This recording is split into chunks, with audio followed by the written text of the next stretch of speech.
বাড়ি থেকে প্রায় 292 গ্রাম হেরোইন সহ গ্রেপ্তার এক মহিলা। বাড়ির মধ্যেই চলছিল হেরোইনের রমরমা ব্যবসা। পুলিশের অভিযানে ধরা পড়ল এক মহিলা হেরোইন ব্যবসায়ী। বৃহস্পতিবার সকালে এই ঘটনাটি ঘটেছে মুর্শিদাবাদের লালগোলা থানার মানিকচক পঞ্চায়েতের বিএম পাড়ায়। পুলিশ সূত্রে জানা যায়, ধৃত মহিলার নাম উর্মিলা মণ্ডল, বয়স 30, বাড়ি লালগোলা থানার মানিকচকের বিএম পাড়ায়। বৃহস্পতিবার সকালে গোপন সূত্রে খবর পেয়ে লালগোলা থানার ভারপ্রাপ্ত আধিকারিক অতনু দাসের নেতৃত্বে পুলিশের একটি টিম মানিকচক বিএম পাড়ায় একটি বাড়িতে অভিযান চালায়।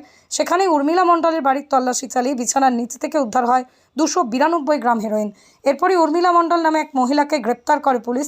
হেরোইন বাজেয়াপ্ত করে পুলিশ, যার বাজার মূল্য প্রায় 30 লক্ষ টাকা।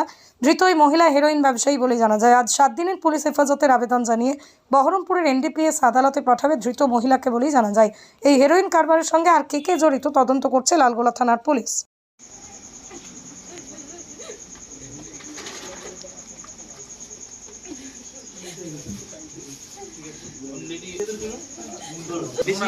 বেশি জল দাও, এগুলো ভালো দেখো।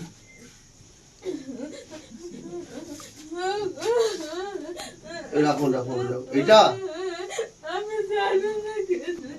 এই হাতে দেখান, শুনুন হাতে নিয়ে আসুন।